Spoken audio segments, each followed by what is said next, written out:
Selamat datang di Novella Channel. Terima kasih sudah mampir di Novella Channel. Bantu untuk klik tombol subscribe dan like untuk berkembangnya channel ini.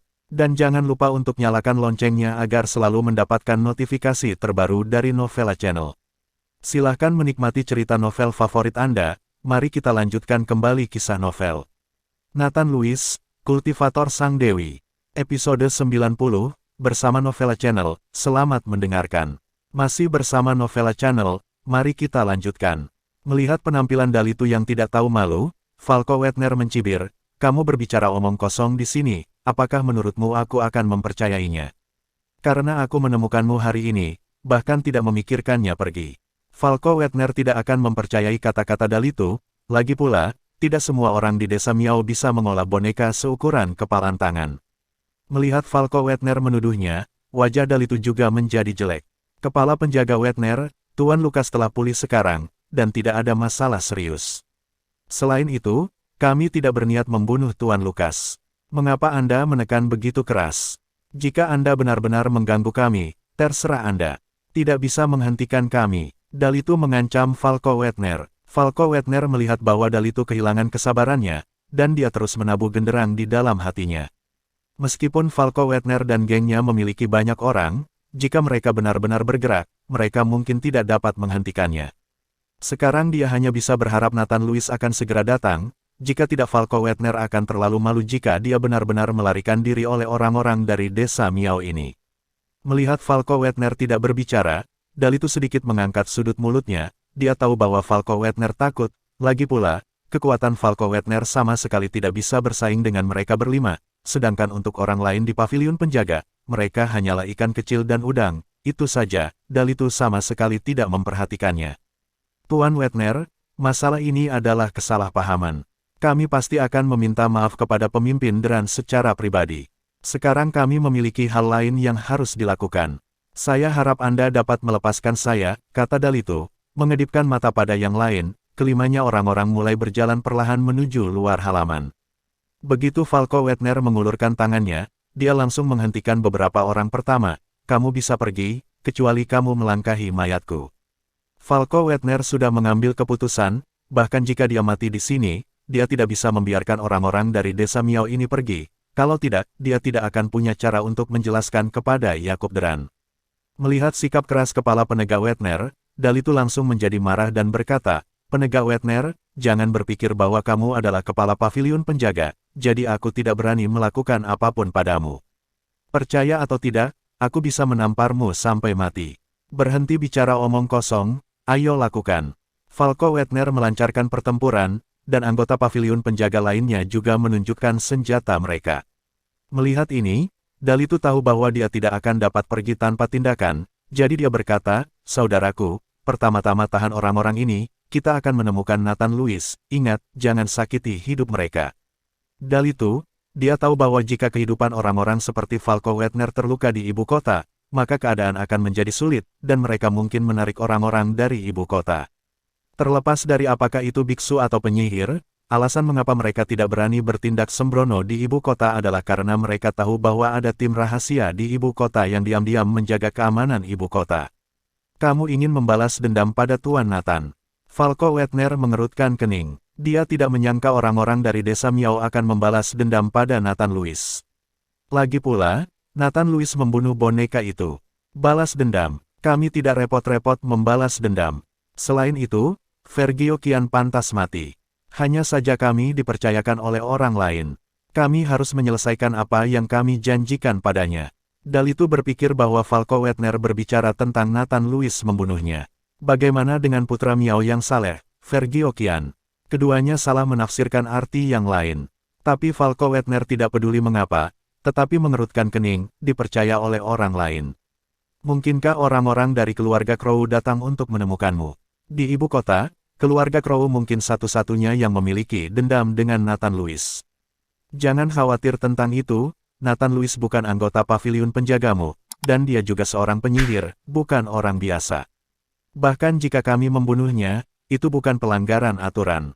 Dalitu tidak mengatakannya, tetapi Falco Weidner tahu bahwa itu pasti keluarga Crow. Masih bersama Novella Channel, mari kita lanjutkan. Orang-orang di desa Miao ini memang dipercayakan oleh Sirgo Crow. Sirgo Crow memberi mereka keuntungan yang tidak bisa mereka tolak, jadi orang-orang di desa Miao ini setuju dengan Sirgo Crow untuk membantu menyingkirkan Nathan Louis. Karena kamu ingin berurusan dengan Tuan Nathan, kamu tidak bisa pergi, karena Tuan Nathan akan segera datang, kata Falco Weidner kepada Dalitu. Bukan karena Falco Weidner sengaja mengkhianati Nathan Louis, tetapi Falco Weidner tahu bahwa hanya dengan beberapa orang dari desa Miao, mustahil baginya untuk menjadi lawan Nathan Louis. Benar saja, begitu Falco Weidner selesai berbicara, Dalitu terkejut sesaat, lalu Nathan Louis benar-benar ada di sini. Tentu saja, saya menelepon Tuan Nathan. Falco Weidner mengangguk. Dalitu memandang Falco Weidner, dan tiba-tiba mencibir, kalau begitu, kami akan menunggunya. Apakah Anda ingin Nathan Louis menghentikan kami? Ketika Nathan Louis tiba, saya akan memberitahu Anda apa yang Anda pikirkan betapa naif dan konyolnya. Meskipun Nathan Louis sangat kuat, tetapi dia tidak memiliki kekuatan untuk melawan ketika kami dengan 5 bersaudara. Dalitu sama sekali tidak takut pada Nathan Louis, meskipun Nathan Louis memiliki kemampuan untuk membunuh Vergil Qian, dan memiliki kemampuan untuk memaksa Vergil Qian untuk melawan, menghasilkan cacing bonekanya, dan membunuh cacing bonekanya, tetapi di mata Dalitu, ini bukan apa-apa. Meskipun kekuatan beberapa dari mereka yang bertarung sendirian mungkin tidak terlalu tinggi, hal yang paling menakutkan tentang mereka adalah aliansi mereka. Setelah lebih dari 10 tahun tempur, kelima orang ini telah bekerja sama secara diam-diam, seolah-olah mereka adalah satu orang. Melihat ekspresi percaya diri Dalitu, Falco Weidner tiba-tiba merasa sedikit tidak yakin. Dia tidak tahu apakah dia benar atau salah memanggil Nathan Louis. Jika Nathan Louis benar-benar bukan lawan dari 5 orang ini, bagaimana mungkin dia? Bukankah dia menjadi kaki tangan? Tepat ketika Falco Weidner bingung, memikirkan apakah dia harus memanggil Nathan Louis sudah tiba. Kepala penjaga Weidner, Nathan Louis berjalan ke halaman dan memanggil Falco Weidner. Falco Weidner melihat bahwa Nathan Louis telah tiba, dan bergegas menemuinya. Tuan Nathan, Anda harus berhati-hati, 5 orang di desa Miao ini sangat sulit untuk dihadapi. Begitu Anda melihat sesuatu yang salah, larilah, jangan khawatir tentang kami, mereka tidak peduli membunuh kami, tetapi mereka akan membunuhmu. Kurasa keluarga Crow telah banyak menguntungkan mereka. Falco Weidner mengingatkan Nathan Louis, berharap Nathan Louis akan melakukannya lari jika dia tidak bisa mengalahkannya, dan jangan mati.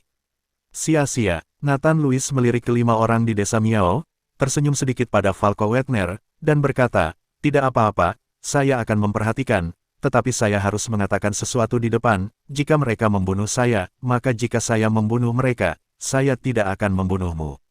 Membawa masalah ke kepala penjaga Weidner. Tidak, saya akan mengirim seseorang untuk merekamnya. Jika mereka benar-benar ingin membunuh Tuan Nathan membunuh mereka untuk membela diri. Jika orang-orang di desa Miao tidak setuju, saya akan membiarkan mereka melihatnya, tetapi ketika kalian berkelahi, saya khawatir saya tidak dapat membantu Anda. Petik 2. Falco Weidner tahu bahwa jika itu benar-benar pertarungan hidup dan mati, identitasnya tidak cocok untuk campur tangan, dan bahkan jika dia campur tangan dengan kekuatannya, itu mungkin tidak berguna. Aku bisa melakukannya sendiri. Nathan Louis penuh percaya diri. Setelah mengeraskan tubuhnya, Nathan Louis belum bertarung, dan sekarang dia sangat ingin tahu seberapa kuat tubuhnya. Pavilion Master Weidner, kamu sangat cepat dalam menemukan orang. Mengapa kamu menemukan orang-orang ini hanya dalam setengah hari? Nathan Louis memandang Falco Weidner dengan kagum dan berkata, setengah hari. Falco Weidner tertegun sejenak, Tuan Nathan, ini hari ketiga, dan saya telah menggunakan semua tenaga saya untuk menemukan orang-orang ini. Jika Anda tidak dapat menemukan mereka malam ini, Anda akan pergi besok, maka saya tidak tahu harus berbuat apa. Nathan Louis terdiam beberapa saat, dia tidak tahu waktu ketika dia memadamkan tubuhnya, dan ketika dia membuka matanya, dia melihat itu masih malam, dan dia pikir itu hanya beberapa jam.